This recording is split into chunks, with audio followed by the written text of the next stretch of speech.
Sa gitna ng kaguluhan ng mundo, mga balitang nakakapanghina, mga suliraning tila walang katapusan, at mga tanong na hindi natin mahanap ang sagot.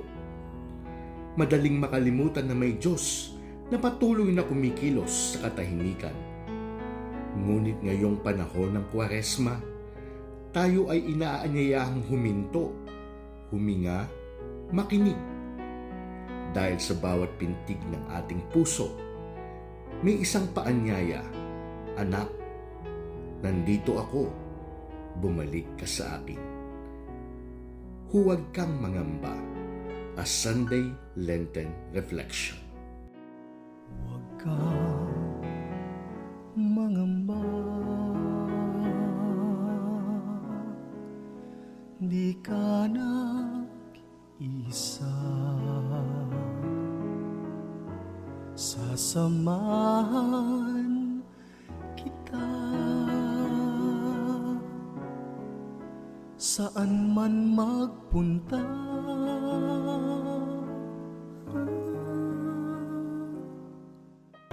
Magandang araw sa tanan. Sa panahon ngayon, mahalaga ang isang patunay o katibayan. Para malaman na isa kang estudyante, for example, kailangan meron kang ID o at least natatakan na ng enrolled ang iyong registration form para makapasok ka sa mga klase. Patunay na isa kang empleyado kung may ID ka, or at least suot mo ang uniforme na naaayon sa iyong trabaho. Kung ikaw naman ay kasal, kailangan ng katibayan o marriage certificate o at least meron kang singsing na suot, patunay na hindi ka na single. Ano nga ba ang patunay na tayo ay Kristiyano? Ano nga ba ang katibayan na tayo ay mga sumusunod kay Jesus? Itinuturo sa ating pananampalataya na sa binyag, tayo ay inangkin ng Diyos. Nakatatak na, kumbaga, sa ating pagkatao na tayo ay Kristiyano. Pero sabi nga ni Santiago Apostol na faith without works is dead. Walang saysay ang pagiging Kristiyano natin kung hindi natin ito isinasabuhay. Hindi natin masasabing fully na tayo ay sa Diyos kung hindi naman ito nakikita sa buhay natin. Ngayong ika-4 na linggo ng Kwaresma, pagnilayan natin ang katagang, ikaw ay akin magpakailanman. Ano nga ba ang patunay na tayo ay sa Diyos? Paano ba natin maipapakita sa ating buhay na tayo ay inangkin ng Diyos? Para sa ating pagninilay ngayon, 3 letter M, madaling tandaan. Unang letter M is mabuti. Galing tayo sa Diyos kasi siya ang lumikha sa atin.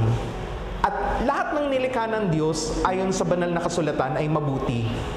At dahil nilikha tayo ng Diyos, kaya ikaw, ako, tayong lahat ay mabubuting tao. Ngayong panahon ng Kwaresma, hinahanda tayo ng simbahan sa pag-renew ng ating mga sinumpaan nung araw na tayo ay bininyagan. Bakit? Ano nga ba ang nangyari sa atin sa araw na bininyagan tayo? Tayo ay hinugasan sa dugo ni Kristo na naglinis sa atin mula sa kasalanan. Hindi dahil pinanganak tayong masama, kundi binalik ng Diyos ang ating dangal. Kung sino at ano tayo sa simulat sa pool. Ito ang madalas nating nakakalimutan, mga kapatid. Dahil sa mga kasalanang nagawa natin, kaya hirap tayong i-claim na tayo ay mabuti. Kung nagkasala tayo ng big time, tingin natin sa sarili natin na ang dumi-dumi natin. Ang hirap magbago kasi naiisip natin lagi ang mga hindi kaaya-ayang karanasan sa ating buhay na parabang ito ang magde-define sa ating pagkatao. Mga kapatid, in life, we may have failed many times. Ilang beses na tayo sigurong nadapa sa buhay. Pero tandaan natin na hindi ka failure. Magandang tanungin natin ang ating mga sariling mga kapatid. Sino nga ba ako? Ano nga ba ang tingin ko sa sarili ko? Bagamat marami tayong negative na maisasagot tungkol sa ating sarili, makasalanan, wala kang talent siguro, o kung maliit man ang tingin natin sa sarili, huwag sana nating kalimutan na tayo ay nilikha ng Diyos, na nilikha niya tayo na mabuting tao. Unang letter M, mabuti. Ikalawa nga letter M is marupok. Uso ngayong panahon ang pagiging marupok, lalo na sa usaping pag-ibig. Pag mabilis kang suyuin, kahit galit na galit ka na, marupok. Kapag binalikan mo yung ex mo, kasi mahal mo pa rin, marupok. Pag mabilis tayong mahulog sa tukso, marupok. Madalas nating tingnan ang pagiging marupok sa pagiging mahina. At madalas din natin na itago ito o di natin sinishare sa iba ang mga kahinaan natin. We do not allow others to see our vulnerability. Siguro kasi andun yung takot na ma-reject tayo o para hindi na nila yun babalik-balikan at magilty tayo lalo. Ngayong panahon ng Kwaresma, no?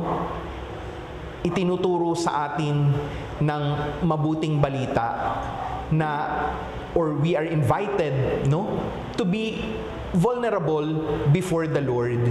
Hindi dahil gusto ng Diyos na kondinahin at parusahan tayo, kundi para hilumin at ayusin ng Diyos ang sugatan nating puso na dulot ng ating mga kasalanan, kahinaan at karupukan.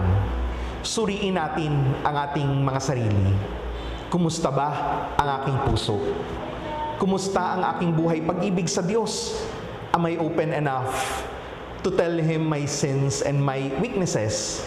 O baka nauunahan ako ng takot na baka parusahan ako ng Diyos? Mga kapatid, huwag tayong matakot na maging vulnerable sa harapan ng Diyos. Lumapit tayo sa sakramento ng kumpisal at aminin natin ang ating mga kahinaan at mga nagawang kasalanan. At dahil ang Diyos ang lumikha sa atin, sure tayo na kaya niyang i-repair, no? O kaya niyang patawarin ang ating mga kahinaan at mga nagawang kasalanan. Kaya niya tayong i-repair sa kanyang pag-ibig at habag, i-restore niya tayo. This brings us to the last or the third letter M. Mahal ng Diyos.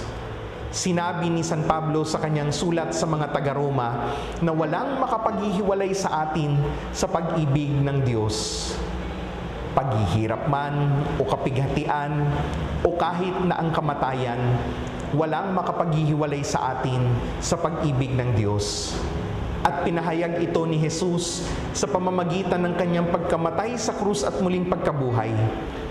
Ito marahil ang pinakamagandang patunay na tayo ay sa Diyos. Sa kabila ng ating karupukan, mahal pa rin tayo ni Lord. At ang pagmamahal niya sa atin ay walang hanggan. Ika nga ng yumaong Santo Papa Francisco, the Lord never gets tired of forgiving us. Hindi siya napapagod magmahal sa atin, pero tayo lang madalas ang napapagod na lumapit o bumalik sa Kanya. Napakagandang assurance, ano? Nakakapawi ng takot na malamang hindi tayo binibitawan ng Diyos kahit pa marami tayong kapalpakan at kahit pa na iniiwan natin siya. Suriin natin ang ating mga sarili ngayon.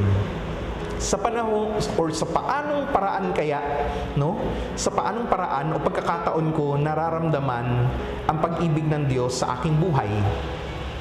Alalahanin natin ang mga pagkakataon na napawi ang mga pangamba natin dahil hindi tayo binitawan ng Diyos.